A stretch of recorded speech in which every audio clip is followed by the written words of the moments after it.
In diesem Video geht es um die Fertigung des Taschenkörpers der Business Bag. Also jetzt nimmt die Tasche richtig Form an.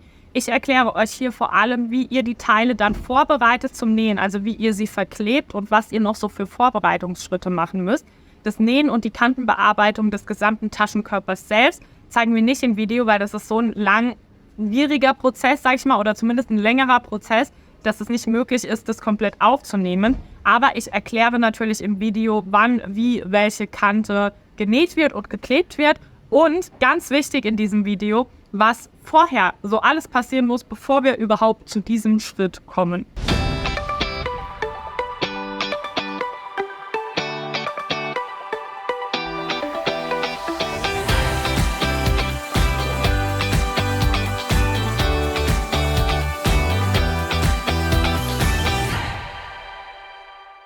Also bevor wir loslegen mit dem Verkleben, müssen viele Dinge vorher passiert sein, um dann am Ende Verstärkung und Futter mit dem Leder verkleben zu können.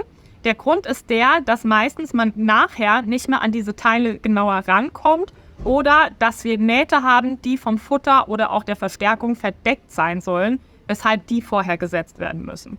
Ich versuche jetzt in meiner Liste alles zu berücksichtigen und hoffe, dass ich an alles denke. Also, was muss passieren, bevor wir zu diesem Schritt hier kommen? Die Einfassteile für die Oberkanten des Taschenkörpers. Das sind diese zwei langen Einfassteile hier. Einmal das hier und einmal das hier. Und die zwei kurzen Einfassteile, das sind die Einfassteile für das Seitenteil. Die müssen jeweils an den Unterkanten, also hier, mit Kantenfarbe bearbeitet worden sein. Das ist auch wieder so eine Kleinigkeit, die aber die Tasche nochmal ganz, ganz besonders hochwertig macht und mit ganz viel Liebe zum Detail gearbeitet wird. Insofern diesen Schritt vorher machen. Was auch vorher passiert sein muss, ist, dass die Innentasche komplett gefertigt wurde, also geklebt wurde, genäht wurde, die Kanten bearbeitet wurden und dass die Innentasche am Einfassstreifen der Oberkante für den rückwärtigen Taschenkörper festgenäht wurde. Also dieser Streifen wird gleich an die Oberkante des Rückteils vom Taschenkörper genäht. Und das ist natürlich besser, wenn dann die Innentasche schon eingenäht ist, weil wir dann nicht mehr später in der Tasche irgendwie rumnähen müssen und es anstrengend haben. Also hier diese Naht muss auch schon gesetzt worden sein. Dann muss, wenn ihr euch entscheidet, eine Klappe zu verarbeiten, die nicht tauschbar ist. Also wenn ihr nicht mit den Schrauben arbeitet, sondern wenn ihr die Klappe wirklich am rückwärtigen Taschenkörper festnäht, also am Taschenrückteil hier die Klappe festnäht, dann muss das auch passieren, bevor ihr mit diesem Schritt startet. Das bedeutet im Umkehrschluss natürlich auch, dass die Henkel komplett fertig sein müssen, also der Henkel für die Taschenklappe und dass dieser schon komplett an der Klappe befestigt sein muss und die Klappe komplett fertig sein muss. Nur dann kann man die hier annähen. Also falls ihr keine Tauschklappe verarbeitet, muss dieser Schritt auch schon passiert sein. Außerdem, wenn ihr euch entscheidet, zusätzliche D-Ringe an den Seitenteilen anzubringen, also an diesen Teilen hier, dann müsst ihr die auch anbringen, bevor wir jetzt anfangen, da Futter drauf zu kleben. Das erklären wir in einem separaten Video, wie das funktionieren würde, falls man das umsetzen möchte. Also auch der Schritt müsste schon erledigt sein, falls ihr das macht. Das ist ja ein Add-on, also ist optional, keine Pflicht. Insofern hier jetzt in diesem Video nicht gezeigt. So, und dann der letzte Schritt und sicherlich der Schritt, wo man jetzt am meisten drauf achten muss und mitdenken muss. Ihr müsst euch schon entschieden haben, welche Schließenvariante ihr verarbeitet. Das habt ihr aber schon bei der Bestellung wahrscheinlich entschieden, weil ihr da ja schon die Schließe mitbestellt habt oder die Verschlussvariante, die ihr verarbeitet. Und die muss in den allermeisten Fällen, aber nicht in allen Fällen, schon vorher am Vorderteil angebracht werden. Also an diesem Vorderteil hier wird ja irgendwo hier auf der Vorderseite zum Beispiel Magnete befestigt oder eine Drehschließe befestigt oder eine Klickschließe befestigt. Und die muss natürlich vorher schon befestigt werden, in den meisten Fällen, bevor wir dann die Verstärkung aufkleben und das Futter aufkleben. Weil wir wollen ja, dass etwaige Schrauben oder Flügel vom Magnet oder so von der Rückseite schön verdeckt werden, sodass wir innen eine ganz cleane Tasche haben. Eine Ausnahme ist zum Beispiel eine horizontale Drehschließe, die wir auch bei dieser Tasche hier verarbeiten werden. Die kann man nachträglich anbringen. Insofern darf ich hier jetzt schon kleben, obwohl ich noch nichts sonst gemacht habe. Aber das ist jetzt zum Beispiel nur bei dieser Schließe der Fall. Insofern würde ich euch wirklich empfehlen, immer in eurer Anleitung genau nachzuschauen, welcher Schritt für eure Verschlussvariante relevant ist. So, jetzt habe ich genug gelabert, genug geredet, genug erklärt, was in der Theorie so alles gemacht werden muss. Ich würde sagen, jetzt gehen wir ans Kleben. Okay, also wir kleben jetzt. Ich habe mal das ganze Zeug, was wir nicht brauchen, zur Seite geräumt. Das heißt, ich habe wirklich jetzt hier nur meine Rückseite und meine Vorderseite aus Leder, die jeweiligen Verstärkungsteile und die jeweiligen Futterteile, weil jetzt muss ich auf jeden Fall erstmal eine große Fläche kleben. Wichtig hier für euch wirklich zu wissen, Vorderteil nur bekleben, wenn ihr vorher eure Schließe schon hier befestigt habt. Also bei euch ist es wahrscheinlich, außer ihr habt auch die Querformat-Drehschließe gewählt, etwas schwieriger jetzt mit dem Kleben, weil ihr dieses Teil nicht so schön flach auf dem Tisch auflegen könnt. Da würde ich dann empfehlen, wenn zum Beispiel jetzt hier in der Mitte irgendwie so eine Schließe befestigt ist, dass ihr das so am Tisch anlegt, also so bis zu der Stelle, wo man es noch hinlegen kann, dann erstmal hier arbeitet, das Ganze dann umdreht und so weiter, weil sonst biegt ihr natürlich das Leder und da kommen Falten rein und so, das wäre nicht so schön. Eine andere Möglichkeit wäre, dass ihr euch eine Erhöhung baut mit zum Beispiel Büchern, sodass ihr die Schließe da so zwischen reinlegen könnt. Ich versuche das mal zu demonstrieren. Stellt euch mal vor, das wären jetzt eure Bücher und ihr würdet die so hinlegen, dass hier jetzt in der Mitte wie so ein Graben ist für die Schließe oder für den Magnet oder und könntet das dann so da drauflegen. Idealerweise sind es wirklich Bücher und keine Fläschchen und die sind halt größer und dann kann man das hier so flach auflegen. Das ist auch noch ein Trick, der ganz gut funktioniert, um trotzdem auf einer flachen Unterlage zu arbeiten, sodass wir das Leder, gerade bei Glattleder oder so, auch nicht irgendwie stark knicken und es dann Biegungen hat, die nicht mehr rausgehen. Also, je nachdem, welche Schließe ihr verarbeitet habt, ein bisschen was zu beachten. Ich habe jetzt hier die luxuriöse Situation, dass ich einfach so flach kleben kann, weil meine Drehschließe ganz am Ende befestigt wird. Und hier werde ich jetzt einfach mal wirklich großzügig Kleber drauf und den dann verstreichen. Und ich schaue dabei, dass die Nahtlöcher frei bleiben. Das gleiche mache ich jetzt noch hier mit dem Verstärkungsteil. Hier gibt es keine Nahtlöcher, hier kann ich den Kleber wirklich bis zum Rand auftragen. Und dann beides kurz ablüften lassen und aufeinander kleben. Wir spulen jetzt hier kurz vor und dann sind wir gleich wieder da, wenn der Kleber auf beide Teile aufgetragen ist.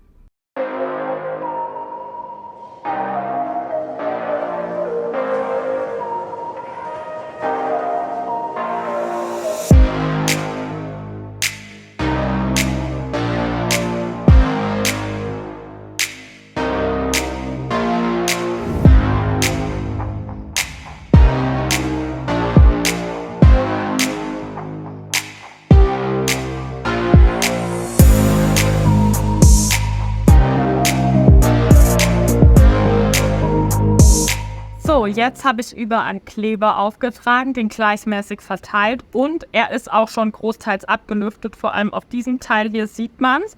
Ich habe hier noch so ein paar kleine Pfützen, die kann ich auch noch mal ein bisschen mit dem Kleberspatel verstreichen. Aber grundsätzlich sieht es fast so aus, als wäre hier sogar gar kein Kleber aufgetragen, weil er jetzt schon so eingezogen ist. Aber ich merke das, wenn ich mit meinen Händen hier drüber gehe, dass da schon eine Schicht Kleber drauf ist. Das gleiche habe ich jetzt hier auf dem Verstärkungsteil gemacht. Da muss der Kleber jetzt gerade noch ganz kurz ablüften, denn immer wenn ich zwei Teile miteinander verklebe, wo Kleber auf beiden Teilen aufgetragen ist, würde ich den Kleber ablüften lassen, bevor ich ihn zusammenklebe. Sonst wird es so rutschig und flutschig und funktioniert nicht so gut beim Kleben. Was ich außerdem empfehlen würde, gerade bei der Vorderseite, aber eigentlich bei allen Teilen, ist, dass man wirklich keine Krümel auf dem Leder hat. Also keine Kleberkrümel, aber auch keine anderen Krümel. Also hier, das sieht ganz gut aus, das Teil. Hier habe ich tatsächlich so ein paar kleine Stellen, da würde ich empfehlen, sich nochmal ganz kurz Zeit zu nehmen und zu schauen, ob irgendwo Kleberkrümel sind, um die wirklich wegzumachen. Das kann man dann entweder, ich habe auch hier an meinen ganzen Händen Kleberkrümel übrigens, also diese Krümel hier kann man dann entweder mit zum Beispiel der Rückseite vom Pinsel oder vom Kleberspatel wegmachen. Hier ist zum Beispiel eins oder so glatt streichen, dass sie keine Krümel mehr sind. Hier ist zum Beispiel ein Krümel oder hier.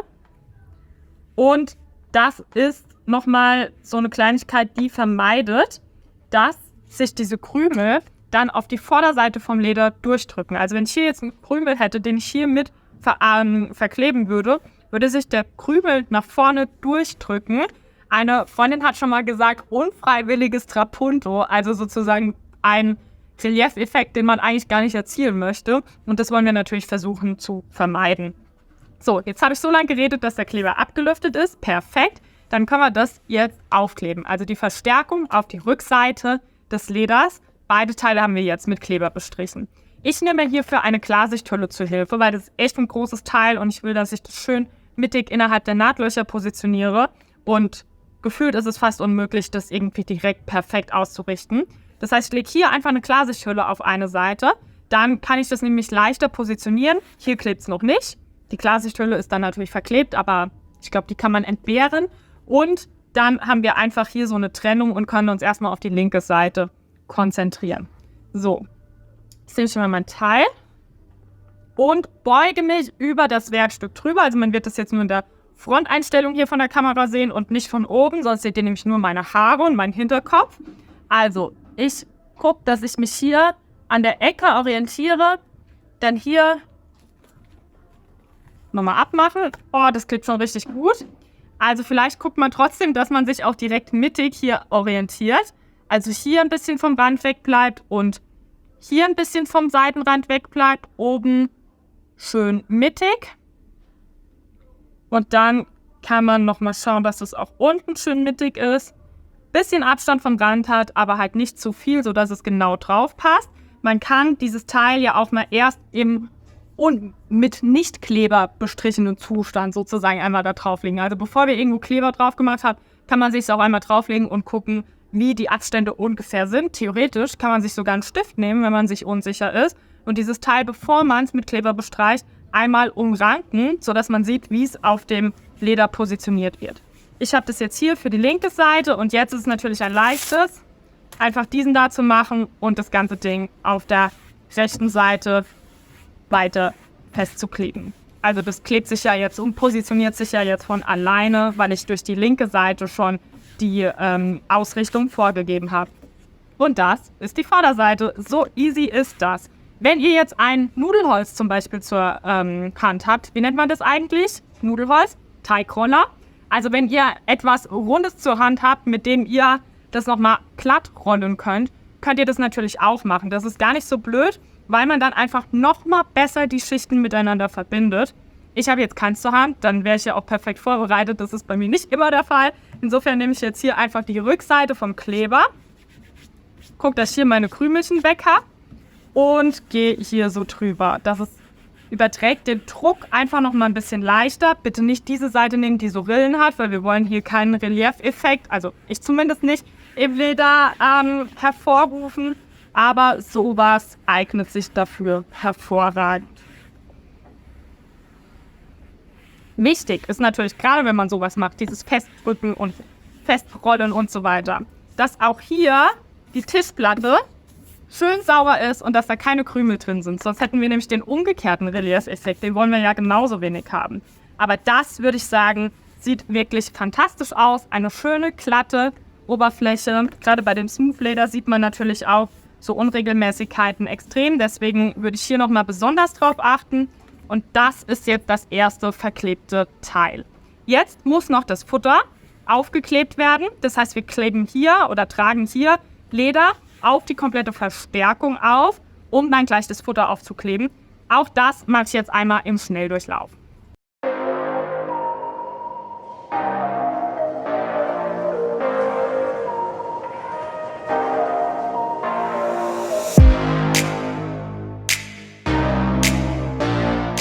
So, jetzt habe ich auch hier Kleber aufgetragen. Guck nochmal, ob ich irgendwelche Krümel übersehen habe, aber ich würde sagen, das sieht gut aus.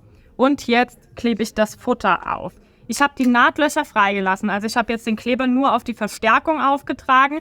Wenn man es ganz genau nimmt, könnte man auch hier noch Minimalkleber auftragen. Also sozusagen hier so ein bisschen, weil da ist ja eigentlich noch Platz bis zu den Nahtlöchern. Und auch theoretisch, wenn man einen Kleberspatel hat, geht es ganz gut an der Außenkante, also außerhalb der Nahtlöcher.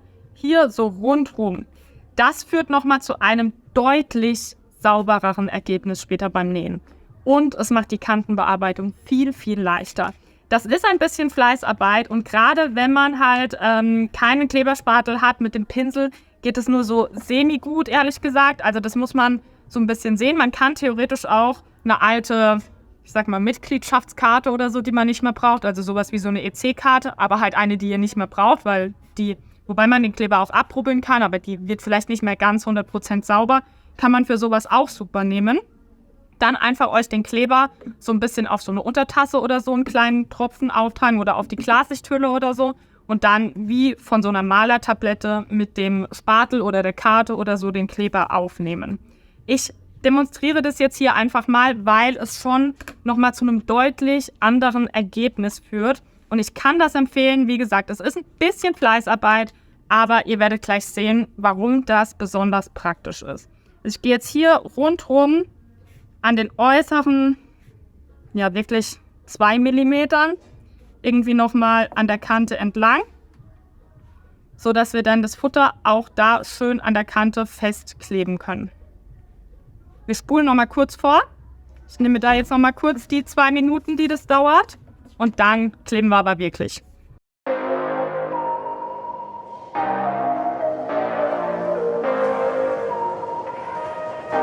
Okay, jetzt habe ich wirklich auch nochmal rundherum außerhalb der Nahtlöcher überall Kleber aufgetragen. Jetzt habe ich natürlich so lange geredet und so lange hierfür gebraucht, dass hier der Kleber schon fast komplett abgelüftet ist.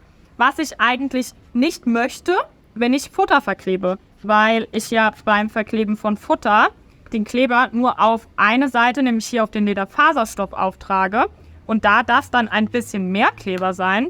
Das heißt, ich gehe da jetzt tatsächlich nochmal ein bisschen nach mit Kleber und verteile den nochmal und versuche aber auch nicht zu viel drauf zu verteilen, weil ich will auch keine Pfützen hinterlassen, die sich dann irgendwie durch das Futter durchdrücken. Gerade mit dem Pinsel kann man das noch leichter verteilen, was so das Gleichmäßige angeht. Mit dem Kleberspatel muss man das so ein bisschen mehr schieben eigentlich, den Kleber so hin und her schieben. Man hat halt hier immer so die Stellen, wo man dann doch noch so leichte Pfützen hat und das nochmal so ein bisschen ausgleichen muss. Da muss man so ein bisschen seinen Flow finden. Um ehrlich zu sein, es ist natürlich innen in der Tasche. Wir wollen trotzdem, dass es schön aussieht.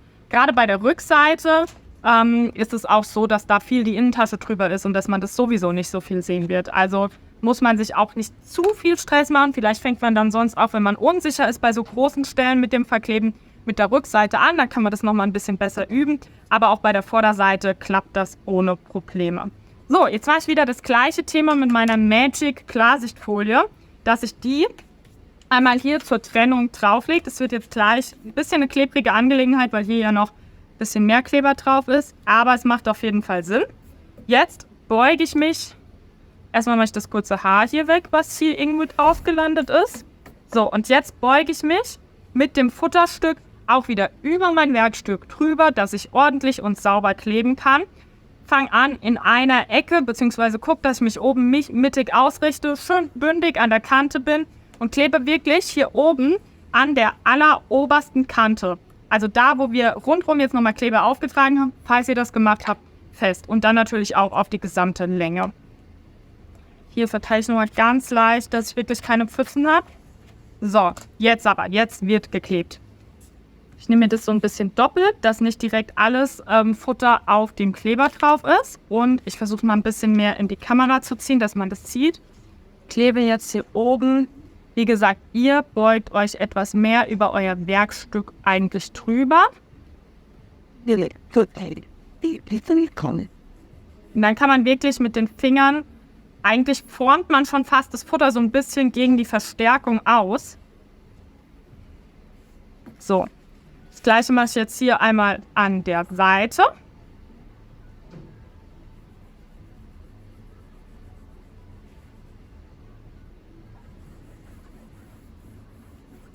Auch das habe ich gut ausgeformt. Jetzt streiche ich das einmal so von der Ecke in die andere Richtung glatt. Das kann ich noch unten schön festkleben.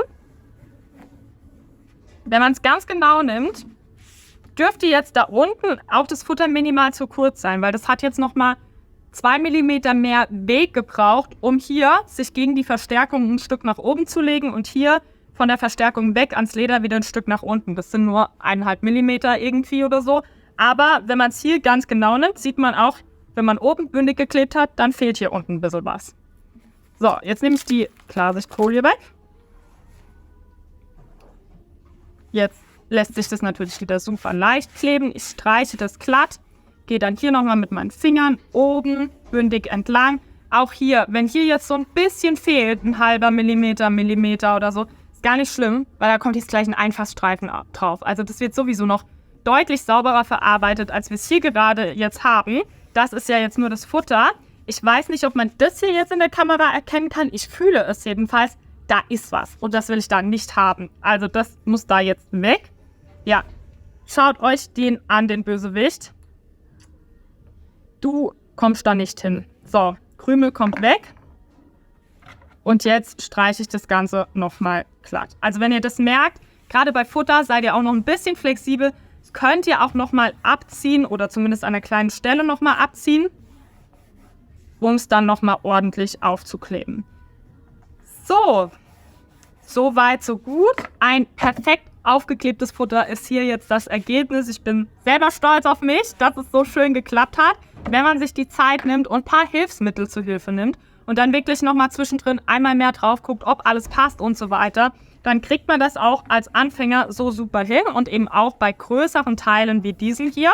Wir haben jetzt wirklich hier ein komplett sauber verklebtes Futter, ohne Kleberflecken, ohne Krümel, ohne ungewolltes Trapunto und trotzdem auch ein Futter, was hier am Rand richtig, richtig gut klebt. Das wird gleich ein Traum zum Nähen und ein Traum für die Kantenbearbeitung. Also viel, viel leichter, wie wenn das Futter noch so lose rumflattert.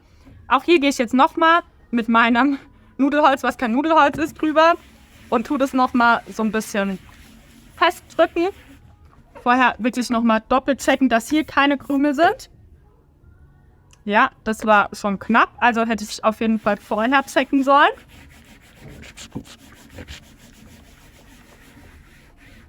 So. Und jetzt sind wir aber fertig. Das ist das Vorderteil von der Business Bag, komplett perfekt verklebt mit Futter, mit Verstärkung und in dem Fall ohne Schließe, weil ich meine Querformat-Drehschließe einarbeite, die ganz am Ende reinkommt.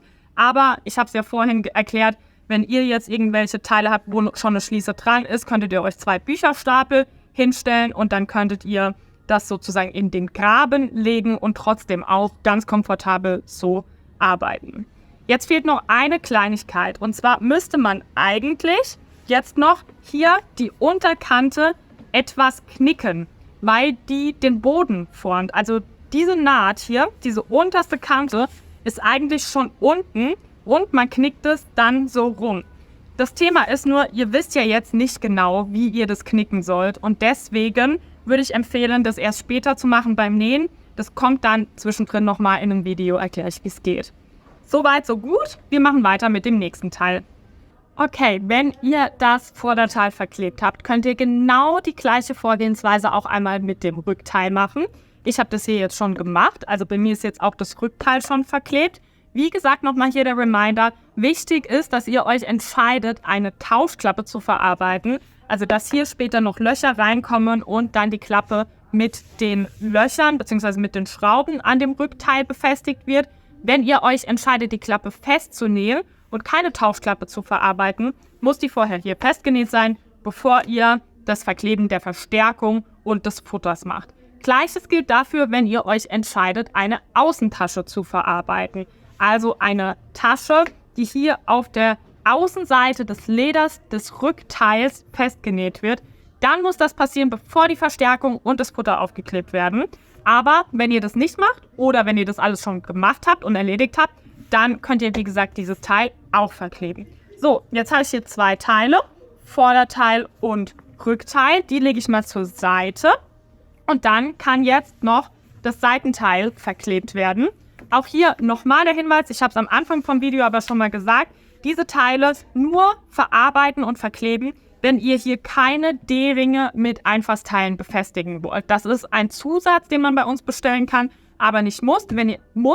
Wenn ihr das nicht wollt, dann könnt ihr jetzt diese Teile auch schon verkleben und diese Teile werden nur mit Futter verklebt. Also einfach hier das Futter bündig aufkleben. Vorgehensweise ist genau die gleiche wie bei den anderen Teilen auch. Insofern zeigen wir das jetzt nicht mehr ausführlich im Video. Ich glaube, man versteht die grundsätzliche Vorgehensweise. Und wenn diese 4 Teile verklebt sind, dann werden jetzt noch die Oberkanten-Einfassstreifen festgeklebt. Und zwar einmal beim Vorderteil, wo gegebenenfalls eure Schließe schon befestigt ist, den Einfassstreifen, der hier unten keine Nahtlöcher hat und wo auch keine Innentasche und so angenäht ist. Ihr könntet es theoretisch aber auch umdrehen, wenn ihr möchtet. Wenn ihr sagt, ihr möchtet lieber, dass die Innentasche am Vorderteil hängt, wenn dann die Tasche fertig ist. Also das ist dann die fertige Tasche sozusagen, das ist vorne, da kommt die Klappe drüber. Wenn ihr möchtet, dass die Innentasche hier drin hängt, könnt ihr das natürlich auch machen.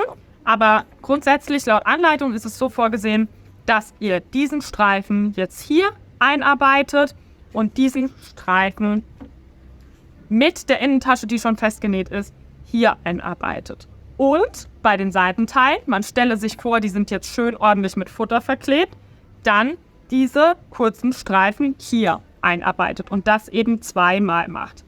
Jetzt scheiden sich die Geister, ob man sagt, wir kleben das noch fest, bevor wir es nähen, oder wir nähen es direkt. Ich persönlich finde es leichter, erst zu nähen und dann zu kleben.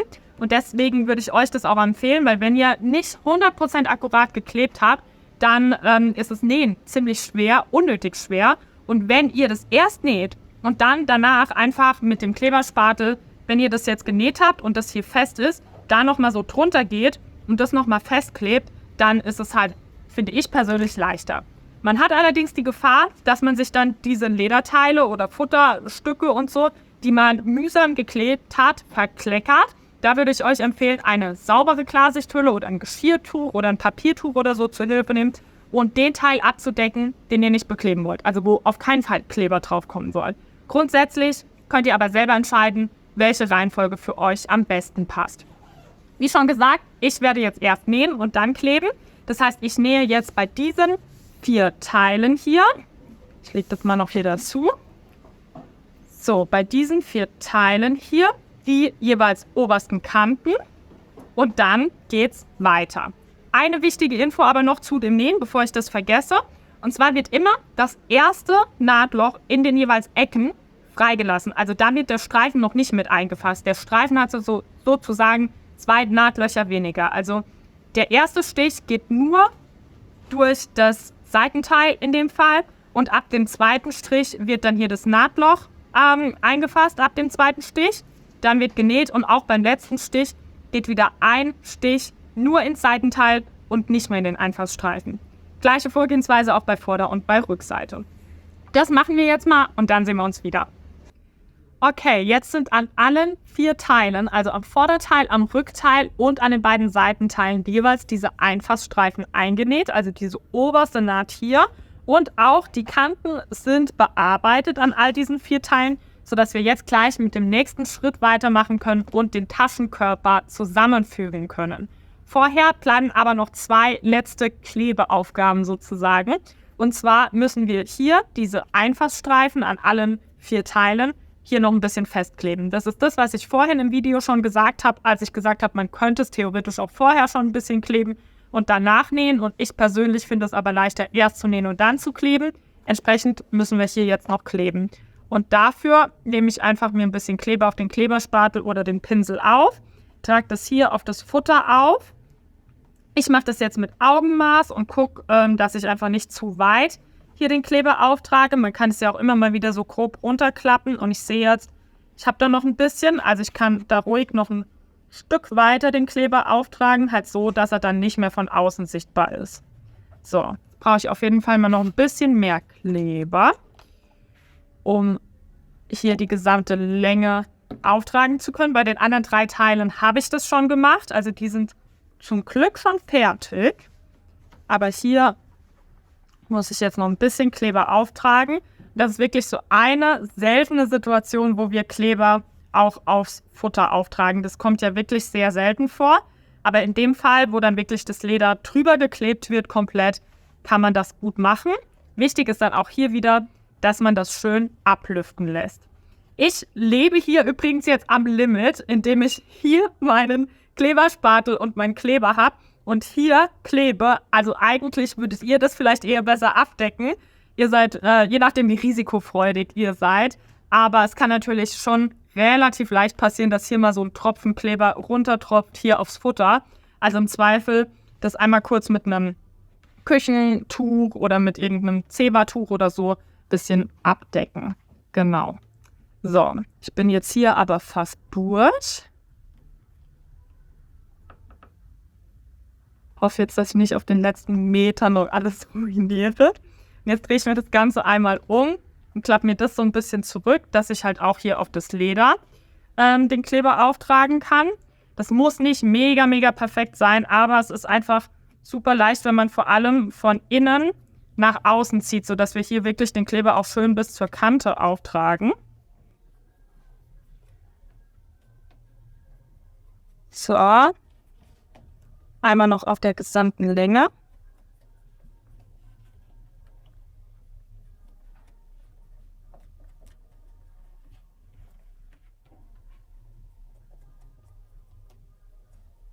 Da wird mir der Kleber nicht reichen. Aber ich brauche gleich sowieso noch ein bisschen mehr Kleber. Denn eine letzte Klebeaufgabe haben wir danach noch. Und zwar das Bodenteil vorbereiten. Aber erstmal mache ich jetzt hier mein Seitenteil fertig. Beziehungsweise mein Einfassteil des Vorderteiles ist es bei mir.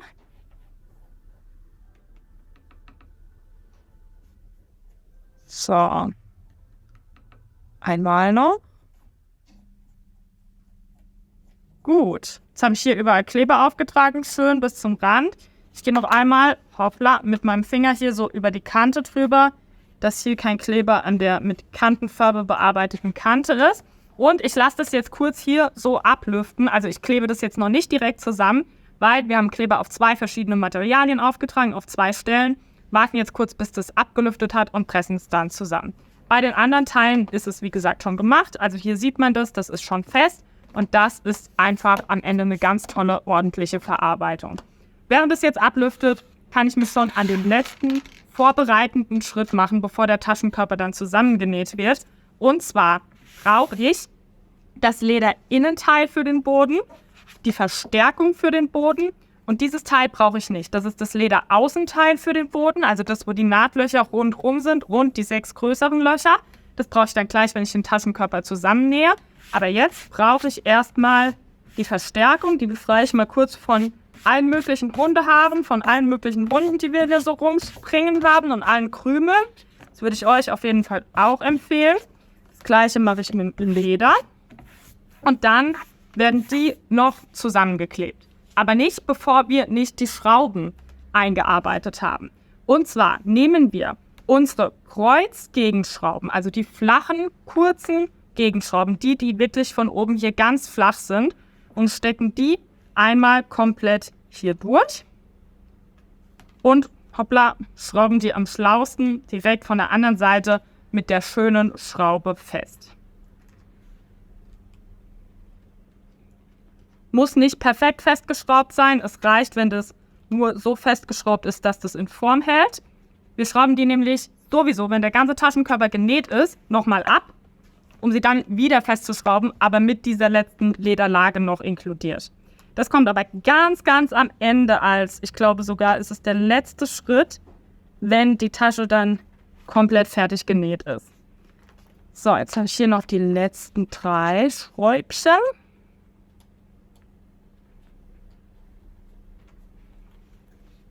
Und dann können wir nämlich hier auch noch das Leder aufkleben.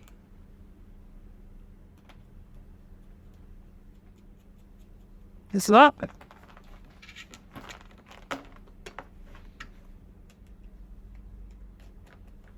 Gut. Jetzt wird hier das Leder aufgeklebt. Das ist nämlich dann sozusagen innen.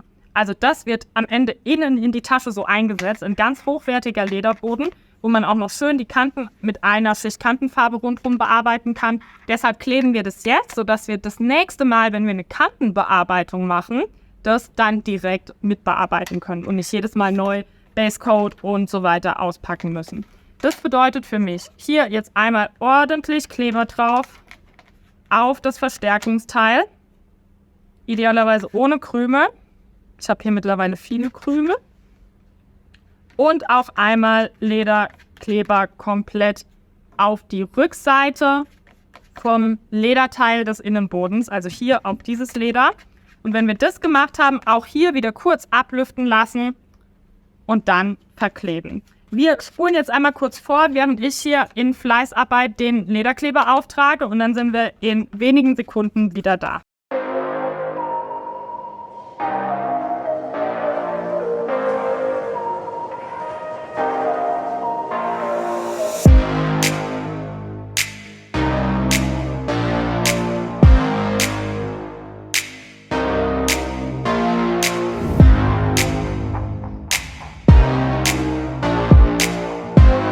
So, ich habe den Kleber jetzt einmal hier auf die Verstärkung aufgetragen und auch auf die Rückseite vom Leder. Wirklich schön bis zum Rand, weil wir hier wirklich komplett bis zum Rand kleben. Die Schrauben habe ich freigelassen, man hätte da auch drüber pinseln können, aber ich fand es ein bisschen unsauber dann, ehrlich gesagt. Ich habe einfach hier immer schön so drumherum gepinselt, bin einfach relativ nah bis an das Loch dran gegangen oder bis an die Schraube, aber habe jetzt nicht von oben noch in das Kreuz sozusagen Kleber aufgetragen. Und jetzt möchte ich das mit dem Leder verkleben. Wenn ich jetzt das Leder hier drauflegen würde, dann würde ich mir da so Hubbel reinkleben. Deswegen machen wir es natürlich umgekehrt. Also das Leder bleibt liegen und wir kleben jetzt die Verstärkung auf das Leder. Ich beuge mich jetzt wieder über mein Werkstück drüber, sodass ich das schön Kante an Kante positionieren kann. Fange an einer Seite an. Man kann sich auch hier eine Klarsichtfolie zur Hilfe nehmen, wenn man möchte. Finde ich jetzt aber für so ein kleines Stück nicht unbedingt notwendig, ist aber Geschmackssache. So, und das passt genau, so soll es auch sein. Jetzt habe ich einmal diese Teile hier komplett miteinander verklebt.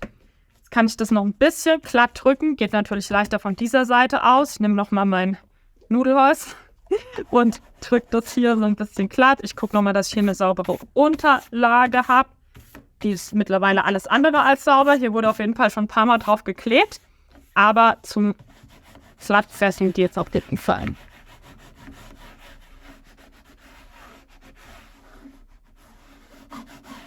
So.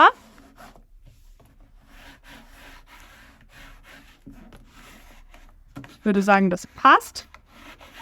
Und jetzt haben wir von dieser Seite hier schon mal den Lederboden fertig. Man sieht auch, dass sich die Schrauben ganz, ganz minimal abzeichnen. Das ist auch unvermeidbar, das ist gar nicht schlimm. Je dünner das Leder ist oder je leichter sich das Leder ausformen lässt, desto empfindlicher ist es auch. Theoretisch fällt mir jetzt gerade auf, wäre das auch eine ziemlich coole Fläche, um noch einen Trapunto-Spruch einzuarbeiten. Also wenn man hier im Boden dann noch was drin hätte, wäre eigentlich ziemlich nice. Also könnt ihr euch noch überlegen, ob ihr sowas noch machen möchtet. Aber grundsätzlich, das war jetzt mal die Pflicht. Das legen wir jetzt zur Seite bis ganz zum Schluss, beziehungsweise wenn wir das nächste Mal eine Kantenbearbeitung haben, also wenn wir hier die ersten Teile miteinander vernäht haben, dann können wir hier auch einmal die Kantenbearbeitung rundherum machen. Ist aber auch optional, weil am Ende wird das in die Tasche gesteckt und man sieht es dann, die Kanten halt gar nicht mehr. Aber für die Perfektionisten unter euch könnt ihr das machen. So, jetzt bleibt mir nur noch eine letzte Klebeaufgabe. Wir haben vor einiger Zeit nämlich hier mal Kleber aufgetragen und haben gesagt, wir lassen es jetzt schön ablüften. Das ist mittlerweile mehr als genug abgelüftet. Kann aber auch nicht schaden, wenn das eine halbe Stunde ablüftet. Also ist gar kein Thema. Das drücke ich jetzt einfach noch nach unten. Und dann habe ich alle Teile des Taschenkörpers geklebt. Und wie gesagt, schon die Oberkanten schön versäubert mit der Naht und dem Einfassstreifen und auch die Kanten bearbeitet. Und im nächsten Schritt geht's ans richtige Zusammensetzen der Tasche. Jetzt geht's ans Zusammennähen des Taschenkörpers. Eine große Aufgabe, also das werden jetzt einige Nähte, aber dann hat die Tasche schon Form angenommen und dann sind wir schon in den finalen Zügen, die Tasche zusammenzusetzen bzw. zu finalisieren. Jetzt werden als erstes Vorderteil mit Bodenteil und mit Rückteil verbunden. Und im zweiten Schritt kommt dann die Dreidimensionalität rein, wenn die Seitenteile eingenäht werden. Die nächste Naht und vor allem auch die übernächste Naht sind ein bisschen tricky, um ehrlich zu sein. Nicht, weil die besonders kompliziert sind, sondern weil die einfach ein bisschen umständlich zu kreischen sind, ehrlich gesagt. Ich kann es gar nicht richtig beschreiben, aber wir haben hier jetzt die Situation, dass wir nicht 2 Teile so aufeinander legen, dass beide Lederseiten außen sind oder beide Lederseiten innen und danach wird gewendet oder so, sondern wir haben jetzt die Situation, dass ein Lederteil das andere Lederteil überlappt. Und zwar ist es so, dass wir jetzt hier das Bodenteil überlappend über dem Vorderteil und auch später überlappend über dem Rückteil annähen. Und es ist nicht möglich, das ordentlich zum Beispiel in den Nähklumpen einzuklemmen. Es ist auch nicht möglich, das ordentlich mit Clips irgendwie zu befestigen. Also da gibt es jetzt nur wirklich wenige Möglichkeiten, ehrlich gesagt, wie man das befestigen kann, dass es nicht so hin und her wackelt. Ich will euch da trotzdem 2 Tipps mitgeben und so ein bisschen zeigen, wie ich es mache. Aber ich kann es auch nicht schönreden, dass diese Naht einfach ein bisschen umständlich ist. Und die nächste dann auch, da wird das ganze Teil ja noch größer. Also, wir fangen grundsätzlich einmal erklärt, welche Naht jetzt passiert. Diese Naht, der Länge nach. Und das Bodenteil überlappt die Unterkante sozusagen vom Vorderteil, beziehungsweise dann auch später vom Rückteil. Also diese 2 Nähte werden hier jetzt als nächstes gesetzt. Und die sind einfach nicht so leicht zu befestigen. Also man muss da dann immer das Lederteil so ein bisschen umgreifen, um von beiden Seiten nähen zu können. 2 Tipps teile ich jetzt mit euch. Der erste Tipp ist mit einer Nadel. Und es gibt sogar mittlerweile so extra Tools, wo auf der Nadel hinten noch so ein Stopper drauf kommt. Also, keine Ahnung, so ein kleines Gummi oder so, dass die nicht rausrutscht. Mit der Nadel hier ins letzte Loch zum Beispiel, und das kann man dann in der Mitte auch nochmal machen. Wenn ihr viele Nadeln habt, könnt ihr das auf einer ganzen Strecke theoretisch machen. Hier die 2 Lederteile schon mal so verbinden, dass die schon mal ein bisschen zusammenhalten. Das macht es ein bisschen leichter.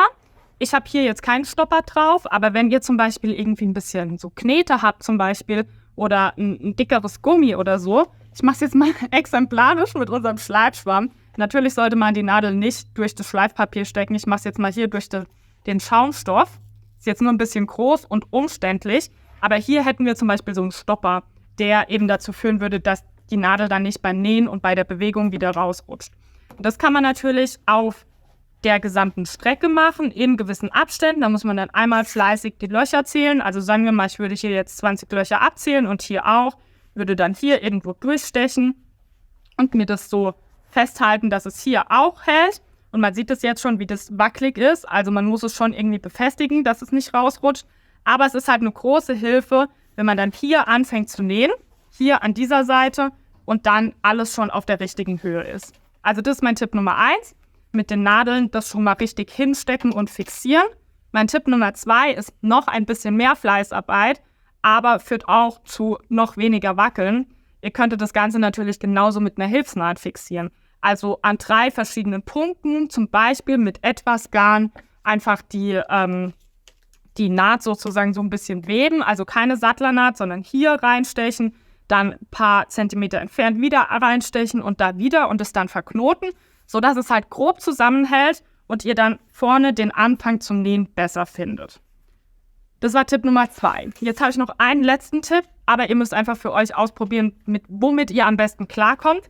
Tipp Nummer 3 ist ein etwas starreres Material, wie zum Beispiel eine Schneidematte oder ein dünnes Buch oder so ein Klemmbrett oder so, unterzulegen und dann das, was man näht, immer darüber hinausragen zu lassen, aber den Rest so zu haben, dass der hier relativ stark drauf liegt, dass der sich leichter zu handeln ist sozusagen. Man müsste das dann theoretisch noch irgendwo einklemmen, entweder zwischen den Knien, wenn man zum Beispiel auf dem Sofa näht oder so, oder auf dem Stuhl, oder vielleicht irgendwie doch zwischen einem größeren Nähkloben oder zwischen 2 Wasserflaschen oder so. Und dann könnte man hier den Anfang relativ komfortabel nähen. Irgendwann steht dieses Teil natürlich so weit von diesem Klemmbrett raus, dass dann nicht mehr viel gehalten wird von diesem Klemmbrett oder dieser Schneidematte. Also es ist jetzt alles gerade ein bisschen was ich sozusagen erkläre, aber wenn man dann selber in der Situation ist, das zu nähen, dann macht es Sinn und dann wird man auch merken, warum so kleine Tipps einem die Arbeit doch erleichtern. Am Ende kann man es natürlich auch einfach so machen, dass man die Fleißarbeit in Kauf nimmt und von einer Seite näht, das Ganze dann umdreht, dann von der anderen Seite näht, dann das Ganze wieder umdreht, dann von der einen Seite näht und so weiter. Also das funktioniert natürlich auch. Am Ende sind es nur die 2 Nähte, die so ein bisschen umständlich sind und die anderen sind dann wieder super easy zu machen. Das gleiche gilt dann, wenn ihr diese Naht gemacht habt, für die nächste Naht. Das ist genauso umständlich, wahrscheinlich sogar noch ein bisschen umständlicher, weil man da einfach noch mal mehr Material hat. Also da hat man dann schon ein ganzes Teil, was man miteinander verbindet. Aber deswegen ist diese Tasche ja auch ein Masterpiece. Es ist trotzdem für Anfänger machbar und es kriegt auch jeder hin. Man muss nur ein bisschen die Geduld mitbringen. Also hier mein Appell an euch, lasst euch davon nicht stressen. Macht an einem Abend eine Naht, am anderen Abend oder Sonntagnachmittag oder so die andere Naht. Und dann kriegt ihr das auch easy hin und ihr werdet sehen, wenn ihr die geschafft habt, die nächsten, die nehmen dann super Form an und dann seid ihr schon auf der Zielgeraden zu eurer Tasche. Es ist einen Tag später. Wir haben die 2 Bodennähte genäht. Also wir haben jetzt hier einen Taschenkörper von Vorder- und Rückseite, die beide mit dem Boden verbunden sind. Also im nächsten Schritt wird die Tasche auf jeden Fall Form annehmen. Während die erste Naht ganz gut machbar war noch, die zweite war ein bisschen trickier, aber es muss bei jedem Projekt auch eine Naht des Grauens geben, wie es unsere Community liebevoll sagt. Mit bisschen Geduld ist es aber wirklich machbar. Man näht auch nur durch 2 Lederlagen durch, das heißt, es ist wirklich auch nicht schwerfällig von dem Druck her und so weiter. Man muss einfach nur ein bisschen Geduld haben und mit bisschen Fleißarbeit kommt man dann auch zum Ziel. Also das ist unser aktueller Stand. Wir haben hier den Taschenkörper. Wir haben hier den Taschenboden und das Vorderteil. Wenn ihr jetzt die Klappe festgenäht hättet und nicht als Tauschklappe verarbeiten würdet, dann wäre hier auch noch die Tauschklappe dran. Also dann wäre das Ganze nochmal um ein Element länger. Und was wir jetzt machen wollen, ist, dass wir die Taschenseitenteile einnehmen. Achtung, eine kurze Unterbrechung. Ihr seht jetzt hier schon, wie die Tasche fertig ist. Im nächsten Video werde ich jetzt gleich sagen, wir haben hier schon mal angefangen, das Seitenteil einzunähen. Ich habe aber vergessen, euch in diesem nächsten Video, was gleich kommt, was ganz Wichtiges zu zeigen. Nämlich, wie man die Naht von den Seitenteilen beginnt und wie man sie beendet. Wir machen hier nämlich einen Überwendlingsstich. Hört sich jetzt besonders fancy an, ist aber super einfach und der Überwendlingsstich ist ein richtig gutes Charakteristikum für eine Handnaht. Also das ist was eine Nähmaschine so nie hinbekommen würde.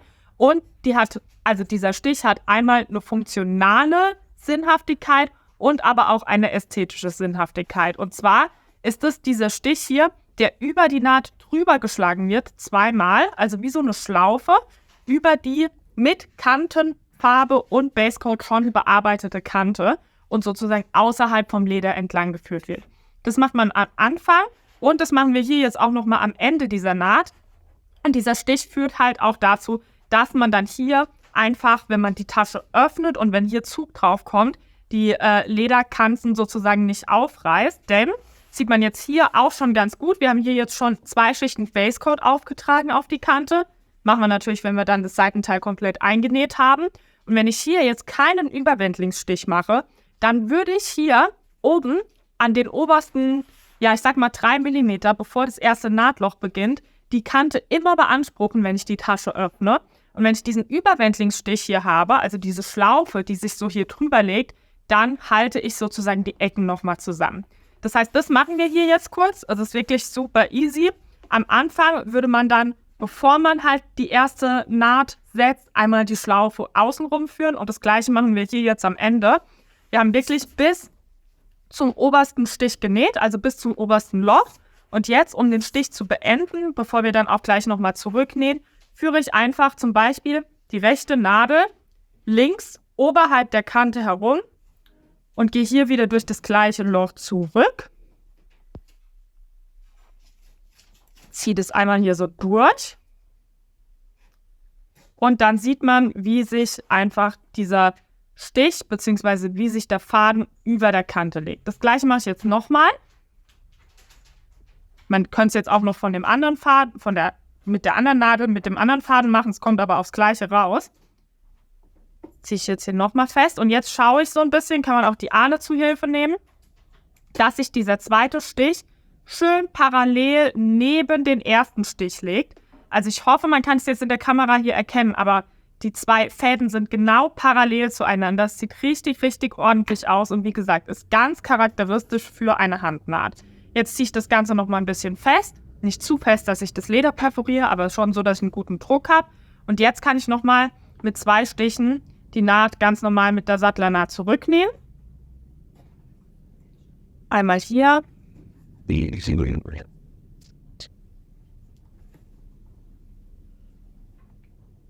So, und das gleiche nochmal, ein Loch weiter. Und dann wird die Naht ganz normal beendet und der Faden im nächsten Nahtloch versteckt, so wie man es auch kennt vom Nahtbeenden. Also das ist alles gleich. Es ist nur wirklich beim Anfang und beim Ende, dass man einmal diesen Überwendlingsstich über die Oberkante macht. Das wollte ich euch noch mitgeben. Und jetzt kommt gleich wieder das Video, wo diese Tasche noch nicht zusammengenäht ist, wo die Seitenteile noch nicht eingenäht sind, wo ich sage, damit haben wir hier jetzt schon mal angefangen mit der Naht. Also weiter geht's. Wir haben hier schon angefangen. Also das erste Teil ist schon zu 1/3 ungefähr eingenäht. Das ist vor allem das Einfachste, weil man hier wirklich 2 Lederteile so aufeinander legt, dass sich das Futter trifft. Und die Naht wird eben nach außen stehend verarbeitet. Da kann man ganz normal eine Sattlernaht machen. Super entspannt, ganz unkompliziert. Und jetzt kommen wir so ein bisschen an diese Stelle hier, wo es dann an die Rundung geht. Und da wollte ich euch jetzt noch mal ein bisschen die Vorgehensweise zeigen, beziehungsweise zeigen, worauf man achten muss. Ich habe mein Nähgut jetzt in diesen Nähkloben hier eingespannt, der speziell für den Tisch geeignet ist. Also den kann man hier an der Tischplatte festmachen. Und diesen Arm oben, den kann man dann so neigen. Das ist ganz praktisch. Und damit kann ich es euch jetzt relativ glamourös zeigen, sozusagen, weil ich das wirklich hier schön einspannen kann. Aber man kann sich das auch anders irgendwie hinbasteln mit zum Beispiel 2 Trinkflaschen, die hier und hier sind und das Ganze festhalten. Oder mit den Knien. Oder man legt es wirklich auf den Tisch und dreht es dann immer um. Alles ist möglich in der Hinsicht, aber das macht es jetzt natürlich für mich vor allem leicht, euch das schön in der Kamera zu zeigen. Und bevor wir jetzt anfangen, diese Rundung hier zu nähen, wollte ich euch noch eine andere Sache zeigen, die man häufig vergisst oder die einem gar nicht so bewusst ist. Und zwar haben wir hier ja jetzt schon eine ganze Strecke genäht und das Garn hat sich so ein bisschen aufgedröselt. Das sieht man jetzt vor allem hier an diesem Teil. Hier habe ich das Garn nämlich gerade schon neu aufgefädelt, hier noch nicht. Und wenn ihr seht, dass es so stark aufgedröselt ist und dass sich das Garn hier wirklich so stark spaltet, dann würde ich eher empfehlen, das einmal abzuschneiden und nochmal komplett neu aufzufädeln. Weil spätestens bei den nächsten 3, 4, 5, 6, 7, 8, 9, 10 Stichen wird es dann so sein, dass sich das komplett aufdröselt und man dann nur noch die Nadel in der Hand hat und nicht mehr das Garn. Und dann muss man es neu wachsen und auffädeln. Also genau das würde ich jetzt machen. Einmal hier neu wachsen. Einfach 3, 4 Mal drüber wachsen, dann reicht es auch schon. Gehe ich noch einmal mit meinen Fingern nach. So, und dann, ich merke sogar hier ist noch so viel Drehung auf diesem Garn, dass das selbst vorne von alleine sich schon aufdröselt. Dann schneide ich mir lieber nochmal ein Stück mehr ab und fädel es mir neu auf die Nadel auf. Das macht es gleich für mich beim Nähen deutlich leichter und ich muss nicht die Angst haben, dass es sich sowieso gleich alles auflöst. So, das war das. Jetzt lasse ich das Garn noch einmal hier kurz aushängen, dass es sich nicht von alleine dreht und jetzt kann genäht werden. Wir machen jetzt die nächsten 10 Stiche ungefähr zusammen. Ich zeige euch, wie man hier um die Rundung näht, denn eigentlich macht man nichts anderes wie vorher auch. Man muss nur darauf achten, schön im 90-Grad-Winkel, müsste das ja dann sein, durch die Löcher zu stechen. Man sieht jetzt auch hier, das Garn, das dröselt sich oder verheddert sich jetzt hier so ein bisschen. Ich lasse das jetzt hier nochmal kurz aushängen und nimm es nochmal neu auf und jetzt ist es gerade. So, also, ganz normale Sattlernaht. Ich bin Rechtshänderin, von rechts nach links mit der Nadel und dann auf den Weg zurück mit der anderen Nadel. Schön festziehen, hier schön diagonal ziehen, ordentlichen Druck drauf, aber auch nicht zu viel. Und das Ganze geht jetzt immer so weiter. Die ersten paar Stiche gehen jetzt hier gerade noch leicht, weil wir einfach noch eine gerade Strecke haben. Aber jetzt komme ich an den ersten Stich von der Rundung. Und jetzt muss ich natürlich gucken, wie schaffe ich das, dass ich die Rundung hier an diese gerade Strecke dran nähe. Und jetzt gehe ich mit dieser Nadel erstmal nur durch das erste Lederteil und dann ich kann mir das auch so ein bisschen hier so öffnen und dann schaue ich, dass ich durch das zweite Lederteil gehe und dass ich relativ im 90-Grad-Winkel dazu durch das Leder steche und nicht irgendwie so super schief, weil ich möchte auch hier das Futter mitfassen. Und das ist sowieso nicht ganz bis zum Rand geklebt. Deswegen ist es umso wichtiger, dass ich da dann ordentlich senkrecht bzw. im 90-Grad-Winkel dazu reinsteche. Was ich dann jetzt in diesem Fall mache, ist sogar, dass ich mir das Garn so ein bisschen nach hinten ziehe und damit das Leder schon so ein bisschen in Form ziehe, sage ich mal. Das wirklich schön auf Druck halte. Ich ziehe mir übrigens damit auch das Garn auf eine Seite vom Loch, sodass ich dann mit der Nadel auf jeden Fall das Garn nicht spalte. Und dann schiebe ich das hier durch. Das ist dann die Naht zurück. Jetzt wieder schön festziehen und weiter geht's. Auch beim nächsten Loch gehe ich jetzt erstmal nur durch die erste Lederlage, halte mir das dann so ein bisschen dahin, dass ich mit der Nadel im 90-Grad-Winkel noch diese zweite Lederlage mit Futter gefasst bekomme. Dann wieder überkreuzen. Dann auch hier im 90-Grad-Winkel zurück. Das heißt auch hier schön gerade die Nadel rein. Und hier dann manipuliere ich mir das Leder so ein bisschen darum, dass es wirklich für mich auch den 90-Grad-Winkel einhält. Und das zieht sich dann einfach in die richtige Richtung. Man sieht jetzt schon, wie dieses Leder leicht nach hinten gezogen wird. Also man kann es ganz schwer beschreiben, aber man sieht es dann einfach, wenn man die Naht macht. Es passiert jetzt schon automatisch, dass sich dieses Lederteil mehr zu mir zieht und dieses Lederteil mehr nach vorne von mir aus gesehen zieht und jetzt gleich diese Rundung anfängt zu legen. Ich mache das jetzt noch bei 2 Stichen und dann wird man es auf jeden Fall viel deutlicher sehen noch.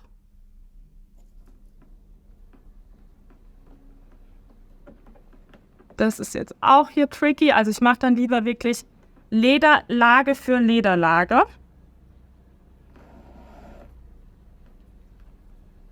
So, und hier hat sich jetzt kurz ein Knoten reingeschummelt. Den kann man aber aufziehen. So, und jetzt sieht man es wirklich schon ganz stark, wie sich das hier gleich in Form legen wird. Weil natürlich die Teile so angelegt sind mit den Nahtlöchern, dass es dann automatisch in die Form geht. Und jetzt nehme ich sogar dieses Teil und lege das hier drüber, also schon so ein bisschen in die Form, in die es dann gleich gehen will. Jetzt wird man hier in der Kamera wahrscheinlich nicht mehr viel sehen, was ich gerade mache, aber ich mache genau das gleiche wie schon bei den letzten 4, 5 Stichen. Und ziehe das ordentlich fest. Ich mache jetzt mal noch 3 Stiche und dann kann man ganz gut sehen, was passiert.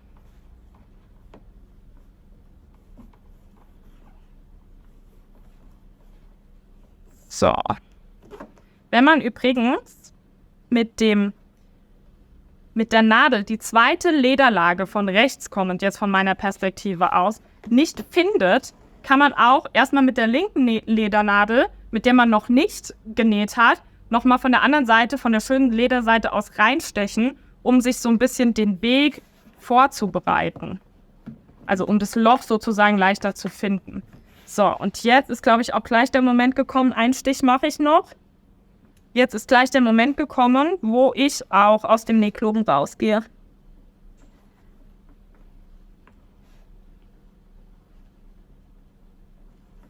Jetzt habe ich hier den Stich, ich gehe jetzt schon aus dem Nähkloben raus. Das macht jetzt schon hier keinen Sinn mehr für mich. Ich mache den jetzt hier kurz weg.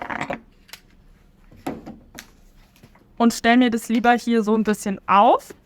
Jetzt ist nämlich schon der Moment gekommen, wo sich das Leder so sehr in Form biegt, dass ich da gar nicht anders kann, als das in dieser Rundung zu nähen. So.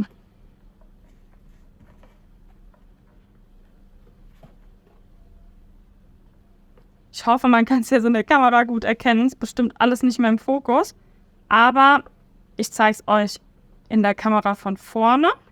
Ich bin jetzt nämlich schon bis auf einen Stich um die Rundung drum. Und das ist wirklich nur beim ersten Seitenteil, wo das so anstrengend ist. Und das ist auch das, was ich im Video vom Kleben, also am Anfang dieses Videos schon gesagt habe, dass es hier jetzt gleich passieren wird, dass wir nochmal die Verstärkung knicken müssen. Weil da ist jetzt eine Verstärkung, die geht wirklich bis hier. Also wenn man es hier von vorne sehen will, die geht bis hier unten. Und die Rundung fängt aber schon hier oben an. Das kann gar nicht richtig passen. Und ist im ersten Moment mal wirklich komplett so, dass man denkt, hä, wie soll das zusammengehören? Aber wenn man jetzt gleich die Verstärkung dahin knickt, wo sie hin soll, dann wird das richtig schön ausgeformt. Auch hier jetzt wirklich wieder darauf achten, dass man Ich will mich nicht so nah ins Bild beugen, aber ihr würdet euch jetzt mehr so über euer Werkstück auch drüber beugen. Schön darauf achten, dass ihr es senkrecht ins Leder reinstecht. So, und ich glaube, jetzt bin ich um die Rundung so weit rum.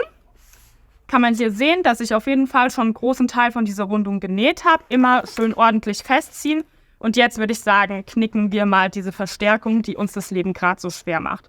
Und wo knicken wir die? Genau am Scheitelpunkt, nennt sich das wahrscheinlich. Ich war nie so mega gut in Geometrie. Das hat immer meine Taschendesign-Programme gemacht, was das angeht. Aber ich würde mal sagen, das hier ist der Scheitelpunkt von dieser Kurve. Zumindest die Mitte von dieser Kurve in meiner einfachen Sprache.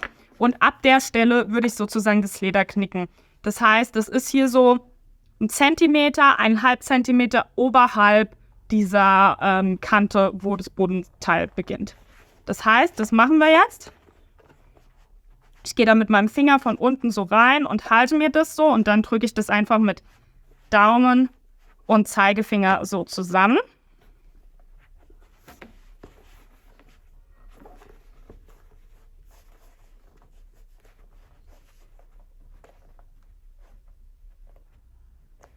Man hätte natürlich auch beim Taschendesign die Verstärkung kürzer anlegen können. Dann hat die Tasche aber nicht so einen schönen Stand am Ende, wie wenn man die Verstärkung bis zum Ende durchzieht. Deswegen haben wir uns entschieden, es euch ein bisschen schwerer zu machen, aber am Ende ein tolleres Ergebnis zu bekommen. Und jetzt habe ich das hier der gesamten Länge nach geknickt. Bei manchen Ledern geht es ein bisschen leichter, bei anderen geht es ein bisschen schwerer. Darf man ruhig auch 2-3 Mal machen und auch später, wenn dann alles genäht ist, nochmal nachknicken. Und jetzt sieht man schon, wie das Ganze Form annimmt. Also jetzt ist es überhaupt kein Thema mehr. Das ist das, was am Anfang so aussieht, als hätte es niemals gepasst oder als würde es niemals passen. Aber wenn ich das jetzt hier mir aufstelle zum Weiternähen, dann ist es wirklich easy peasy. Also jetzt ist wieder eine ganz normale Gerade, die hier genäht wird. Hier entlang beim Bodenteil. Ich halte es mal so ein bisschen. Hier entlang beim Bodenteil. Hier haben wir dann nochmal die zweite Stelle, wo wir ein bisschen das Vorderteil bzw. Rückteil knicken müssen mit der Verstärkung. Und dann haben wir wieder die lange Geraden. Und auf der anderen Seite wird es dann noch viel einfacher werden, weil dann ist es ja schon geknickt. Also ich habe ja, als ich hier jetzt geknickt habe, auch wirklich bis hier zum Ende geknickt, sodass sich das jetzt automatisch schon in Form geknickt hat. Das wollte ich euch jetzt einmal auf Video mitgeben, weil ich glaube, am Video kann man es am besten erkennen oder im Video und sieht am besten, was ich da meine. Ich hoffe, dass es auch in der Anleitung verständlich rüberkommt, aber das sind so die kleinen Feinheiten, wo ein Video, glaube ich, sehr hilft. Ich nähe jetzt noch mein Seitenteil fertig und nähe dann noch das andere Seitenteil und dann sehen wir uns einmal zum Abschluss des Taschenkörpers. Jetzt haben wir die Seitenteile eingenäht, haben am Anfang und am Ende unseren Überwendlingsstich gemacht und dazwischen die ganz normale Sattlernaht. Und jetzt geht's an die Kantenbearbeitung. Auch hier noch ein letzter Tipp für euch. Und zwar, wir haben hier jetzt schon die ersten 2 Schichten Basecoat aufgetragen. Aber bevor ihr das macht, würde ich euch empfehlen, auch hier mit dem Kleberspatel, man stelle sich vor, das wäre jetzt ein Kleberspatel, nochmal zwischen den äußeren 3 mm, also Außenkante und zwischen sozusagen Naht und Außenkante, auch nochmal ein bisschen Kleber aufzutragen, das ganz kurz ablüften zu lassen und dann die Kante so richtig zusammenzupressen. Also das, was wir auch am Anfang dieses Videos gezeigt haben, als wir das Futter zum Beispiel auf den Taschenkörper geklebt haben, das würde ich jetzt hier auch nochmal machen, um einfach eine schöne komprimierte Kante zu haben, um dann auf einer Fläche sozusagen die Kantenfarbe und den Basecoat auftragen zu können. Das macht es nochmal deutlich leichter. Gerade hier an dieser Naht oder an dieser Kante haben wir nämlich die Situation, dass die leicht aufklafft und wenn man das dann vorher noch zusammenklebt, dann ist es nochmal viel, viel leichter. Dann geht es an die Kantenbearbeitung. 1 Schicht Basecoat, 2 Schichten Basecoat, wahrscheinlich 3 Schichten Basecoat würde ich jetzt mal schätzen, braucht man schon. Gerade weil man hier unten halt auch Stellen hat, wo dann 3 Lagen Leder übereinander treffen und dann 1 oder 2 Schichten Kantenfarbe, je nachdem wie viel ihr braucht, bis ihr mit dem Ergebnis zufrieden seid. Und dann fehlt noch die letzte Amtshandlung und das ist den Boden einschrauben. Den Boden haben wir jetzt hier, den hatten wir ja auch schon vorbereitet. Also Leder ist schon mit der Verstärkung verklebt. Hier hat auch schon eine Schraube den Abgang, aber das ist nicht schlimm, denn die können wir jetzt alle hier einmal abschrauben, so dass wir dann nur noch die Gegenschraube hier drin haben. wird ja sozusagen gehalten durch das Leder und die Verstärkung, die miteinander verklebt sind. Also da kann jetzt nichts mehr rausfallen. Das sieht jetzt so aus. Und jetzt wird das Ganze in den Boden von innen in die Tasche eingesetzt. Jetzt sieht man auch hier schon schön runterdrücken, wie dieser Boden die Tasche ausformt, richtig. Also hier die Taschentiefe wird jetzt durch den Boden geformt. Da, wo wir vorher geknickt haben an den Rundungen, wird jetzt nochmal durch den Boden von innen die Rundung noch mehr ausdefiniert, sodass wir eine Tasche haben, die einen richtig schönen Stand hat, die richtig so ein bisschen kastig aussieht sogar. Das ist ja genau der Look, den wir erzielen wollen. Und was wir jetzt eigentlich nur noch machen müssen, ist, dass wir mit einer Hand von innen sozusagen den Boden dagegen drücken und mit der anderen Hand, und jetzt muss ich mich mal so komisch schief nach vorne beugen, die Schraube hier aufdrehen.